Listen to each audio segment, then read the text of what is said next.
Meus irmãos, nos dias atuais nos deparamos com algumas dificuldades quando vamos falar a respeito da existência de Deus. Há os que tentam a todo custo negar a existência do Criador. E há aqueles que até acham que ele existe, mas segundo eles, Deus abandonou as suas criaturas. São Tomás de Aquino diz-nos que de todas as verdades que os fiéis devem acreditar, em primeiro lugar é que Deus existe. Crer em Deus, portanto, é a base de tudo, é o alicerce. O escritor aos Hebreus, no capítulo 11, verso 6, ele diz que sem fé é impossível agradar a Deus, porque todo aquele que se aproxima, ou pelo menos deseja se aproximar de Deus, deve crer que ele existe e que ele é galardoador daqueles que o buscam. A Bíblia Sagrada não tenta provar a existência de Deus. Pelo contrário, ela afirma que ele existe. Ela começa e termina falando em Deus, e nela é evidente que Deus existe. Somente uma pessoa insensata tentaria negar a existência de Deus, pois já dizia o salmista no Salmo 14, verso 1, diz o insensato no seu coração, não há Deus. Os cristãos, de um modo geral, aceitam a existência de Deus como um ato de fé. No entanto, esta fé não é cega e nem irracional. Ela é sustentada por evidências claras. O Salmo 19, verso 1, diz assim: os céus proclamam a glória de Deus e o firmamento anuncia as obras de suas mãos. Nem mesmo aqueles que não têm conhecimento das Escrituras podem justificar a sua incredulidade. Pois em Romanos capítulo 1, versos 19 e 21, lemos: porquanto o que de Deus se pode conhecer é manifesto entre eles, porque Deus lhes manifestou. Porque os atributos invisíveis de Deus, assim o seu eterno poder, como também a sua própria divindade, claramente se reconhecem, desde o princípio do mundo, sendo percebidos por meio das coisas que foram criadas. Tais homens são por isso indesculpáveis, porquanto, tendo conhecimento de Deus, não o glorificaram como Deus, nem lhe deram graças, antes se tornaram nulos em seus próprios raciocínios, obscurecendo-lhes o coração insensato. O que o apóstolo Paulo está querendo dizer com essas palavras? Ainda que alguém queira negar a existência de Deus, não crendo na Bíblia Sagrada, que deixa bem claro a sua existência, mesmo assim Deus se revela por meio das coisas que ele criou. A criação anuncia à humanidade que Deus existe. Deus se revela ao homem de várias maneiras, inclusive pela sua criação. O Dr. Paulo César Lima, em seu livro Os Temas Mais Difíceis da Bíblia, publicado pela CPAD, é este livro aqui. Eu, na verdade, não sei se ainda é essa capa, se foi reeditado ou não, mas é um excelente livro. Então, o Dr. Paulo César Lima nos dá vários exemplos que mostram a existência de Deus no universo, da natureza e etc. Veja só o que ele diz com relação a causa e efeito.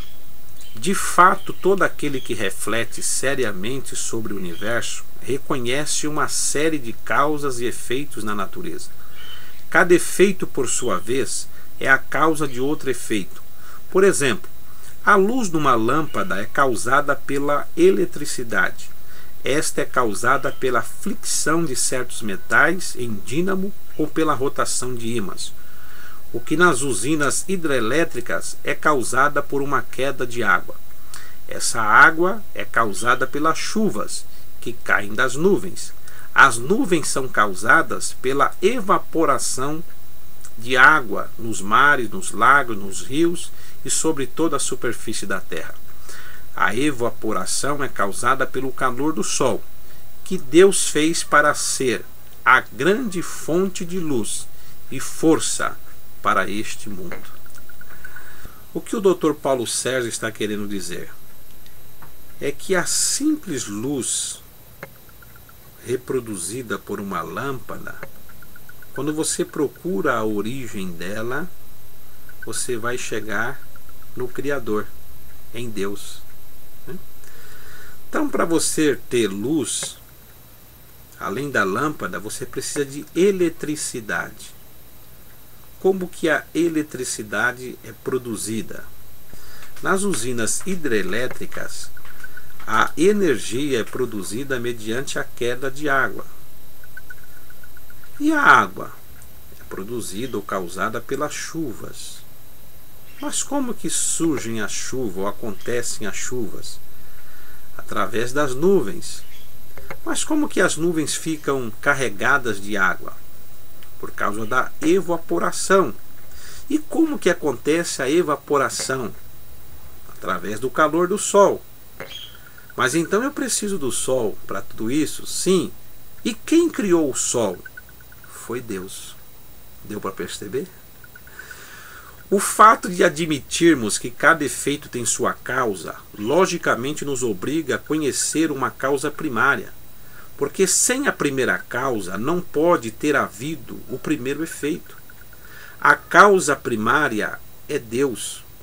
O fato de não se poder explicar a origem da causa primária não é razão suficiente para negar a sua existência. Eu conheço pessoas que dizem assim: eu não creio em Deus porque eu nunca o vi. Se a razão de uma pessoa não crer em Deus está no fato de não poder vê-lo, então essa razão não existe. E nós vamos mostrar aqui alguns exemplos citados pelo Dr. Paulo César.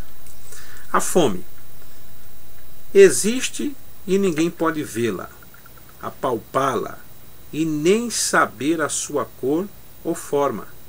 No entanto, ela existe e nós a sentimos. Eu estou sentindo fome agora. Não a vejo, mas a sinto. Da mesma maneira, nós, crentes, sentimos a presença de Deus, embora não possamos vê-lo pessoalmente. Quer mais um exemplo? A dor. Nós não a vemos, nem sabemos de que matéria se compõe, mas sentimos o seu efeito. Poderá alguém negar a existência da dor somente pelo fato de não poder vê-la? De modo nenhum. Assim também nós, os crentes em Jesus, não vemos a Deus, mas o sentimos. E por isso cremos na sua existência. Você pode fazer um teste aí, dá um beliscão em você, mas dê com força.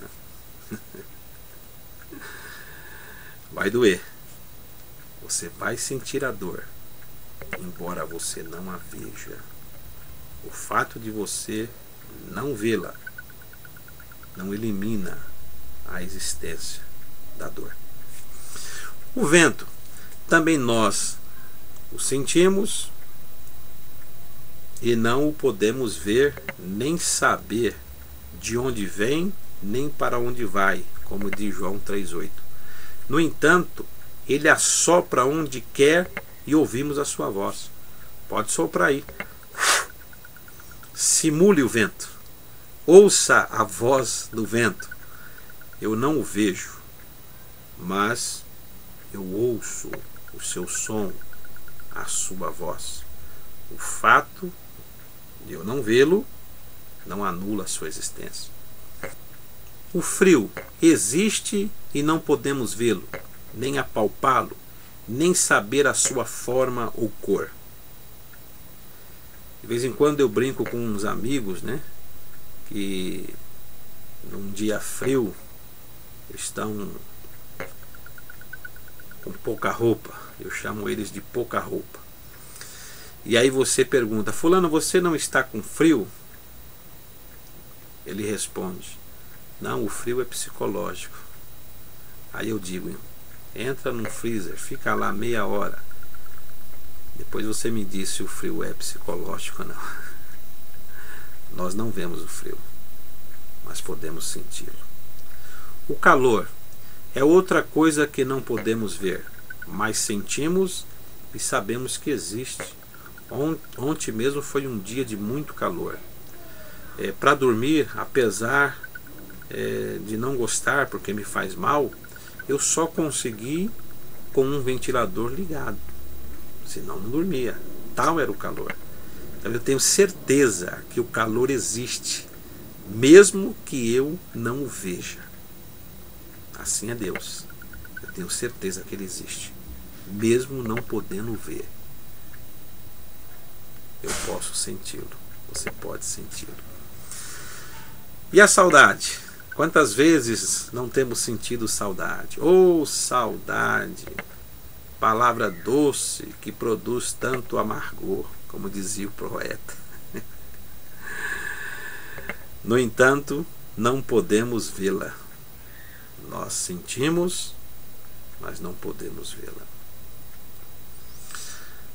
Por último, voltamos à questão da eletricidade.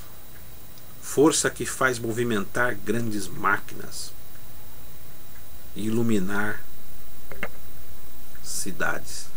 Quem jamais pôde vê-la? O fato de não podermos contemplá-la anulará a sua existência? De maneira nenhuma. Eu concluo então esse tópico citando aqui uma ilustração também trazida no livro do Dr. Paulo César. Conta-se que o menino estava empinando seu pipa para alguns papagaio quadrado. Ele comprou um carretel de linha dos grandes. Então ele levantou a sua pipa e deu linha, deu linha, deu linha, deu linha, até quando ele não pôde ver mais a sua pipa. O cidadão se aproxima e, vendo aquele garoto olhando para os céus, olhou para um lado, olhou para o outro e falou assim: ô garoto, o que você está vendo aí? Ele falou: eu estou empinando minha pipa. Mas como você está empinando sua pipa? Eu não a vejo. O menino falou: eu também não. Mas vem aqui. Aí o garoto deu a linha para o cidadão segurar. Ele segurou na linha, disse assim: puxa, eu não estou vendo, mas eu estou sentindo. Lição moral, irmãos. Nós não vemos Deus, mas nós podemos senti-lo. Essa linha eu quero compará-la à nossa fé. Através da fé você pode sentir Deus. Através da fé você pode até tocar em Deus. Lembram daquela mulher hemorrágica? Ela rompeu a multidão com risco de vida, de ser apedrejada, morta. Mas quando ela se aproximou de Jesus, ela tocou na orla do vestido de Jesus e ela foi curada imediatamente. Aquela hemorragia foi estancada. Jesus falou: quem foi que me tocou? E os discípulos disseram: ó, mestre, essa multidão aqui, tu perguntas quem foi que te tocou? E Jesus falou: sim, alguém me tocou, porque de mim saiu virtude. Você pode tocar em Deus através da fé. Qual é a tua necessidade? O que você precisa? Ao homem é impossível? A medicina não pode resolver? A causa já foi dada como perdida? Você pode tocar em Deus pela fé. E Deus pode perfeitamente te abençoar. Deus pode perfeitamente conceder o desejo do seu coração. Amém? Glória a Deus.